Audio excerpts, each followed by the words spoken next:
Hi there, good morning. Glad to have you here with us on Up with Krem. I'm Tim Pham. And I'm Channing Curtis. Well, let's get right to the forecast with meteorologist Thomas Patrick. Because Thomas, we have to know, is today going to be a good Bloomsday training day? I think it'll be all right. Were you able to get outside yesterday? Yeah. I did not, I'll be honest. Oh, Tim. I ran inside still, and the folks at my gym saw the segment yesterday, and they said, you got your new shoes on, don't you? And of course I did, but I was still a little chicken because it was still a little cold. Tim just doesn't want to dirty up his shoes. That's exactly it. Just 12 days away to Bloomsday, so you got to take advantage of every little opportunity. Yeah, it might be a little chilly out there this morning, but there is a lot of sunshine, so we're going to warm things up pretty quickly. I think right around lunch hour, even if it's just a little lunch break walk. That'll still do you good for today. But yes, it is a bit breezy out there as you see those southwesterly winds at 15 miles per hour, pushing the wind chills into the 20s. So I get it if you want to do a treadmill run this morning, but I think the afternoon might be a little better. But just got to be cautious. You notice how out west there are still some scattered showers. Well, they're not making a headway across the Cascades just yet, but I think the sunshine is going to energize the atmosphere a little bit this afternoon. So just hold that in the back of your head for now. But otherwise, temperature-wise, this morning's 39 in Coeur d'Alene, 37 in Sandpoint. Not bad for an April morning. Obviously, could be a little bit warmer, and this is how we'll warm things up into the afternoon. Low 50s for high temperatures today, but you see a little bit more cloud cover. It'll be mostly cumulus clouds. Some of those might spit out a bit of rainfall. So we'll show you our computer model, give you a best idea of how to dodge any kind of scattered shower or thunderstorm chances that we might see crop up later on today. Your forecast details in a few minutes.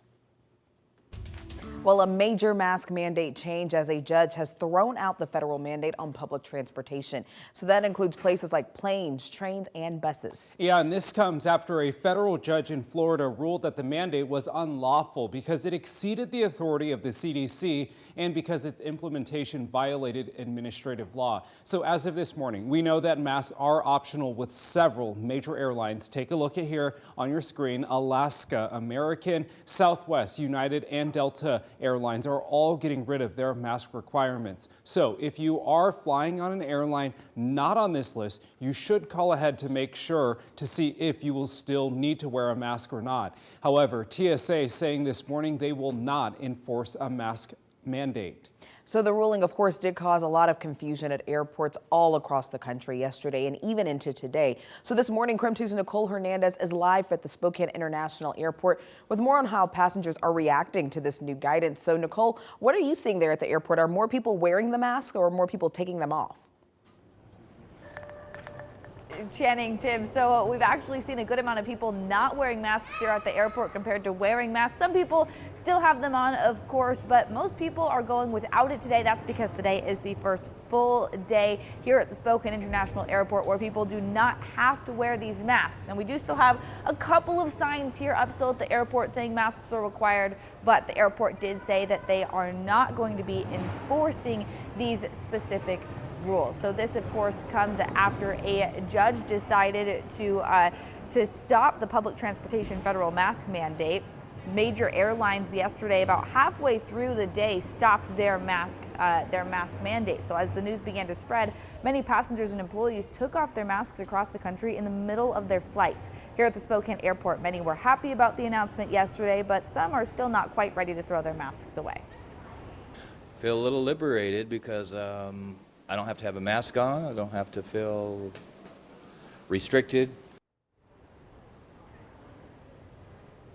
Now, some travelers said they're concerned that mask mandates are not quite gone for good, and just another reason not quite to throw away your masks yet is that if you're traveling, some places still are going to require masks, places like Canada and Europe. In Spokane, Nicole Hernandez, KREM 2 News. Now, this morning, we do know that Uber has decided that they are doing away with the mask mandate as well. Greyhound Buses says that they are still requiring masks as they evaluate their current policy. And the Spokane Transit Authority says that they are still requiring masks as well. A spokesperson says that at this time, quote, STA will continue to require masks until there's updated guidance from the TSA or FTA. There is no official new direction from federal authorities. In the meantime, if you're planning on riding a train and using Amtrak, they also have updated their mask guidelines. Now both Amtrak passengers and employees are no longer required to wear a mask while on board trains or in the train stations, and that's according to their website. Now, of course, the White House reacted to yesterday's announcement, saying that they are disappointed with the ruling. Here's what Press Secretary Jen Psaki had to say just after the ruling came down. There may be people sitting in an airport bar watching right now wondering if they're boarding a flight tonight, is the mask mandate still in place? We're continuing to recommend people wear masks. I don't have any update. This just came out through the courts just this afternoon. And as soon as there is an update, we will provide that to all Is of the you. White House anticipating an announcement by Homeland Security tonight? They are assessing it right now. And as soon as they have an assessment and an update on additional steps, they'll make that available. Now, just last week, the CDC extended the mask mandate through May 3rd. So this ruling just ends the mandate a couple of weeks early. There's no word yet on if the administration plans to make an appeal. Now, if you would like more information on which airlines are no longer requiring that their customers wear masks and even other current masking guidelines, you can text the word mask to 509-448-2000. We'll send a link with all of that information right to your phone. Just about 8:07 here. It is time for your morning rush. More news in less time. New information about the fire at Ballard Golf Cars and Power Sports in Hayden. The fire marshal says the fire started at a battery charging location in one of the buildings. They believe the fire was started by lithium batteries. A private investigation will now be done by an insurance company. Coeur d'Alene school board members will vote next month to decide whether the high school should have the same graduation requirements. Students at Lake City High School graduate with more credits and a wider variety of elective classes. Meanwhile, their peers at Coeur d'Alene High School spend more time in core classes like math and English and have higher test score averages. Washington State University received a $20 million donation to build a new student success building. The building will be on WSU's Pullman campus for the Voiland College.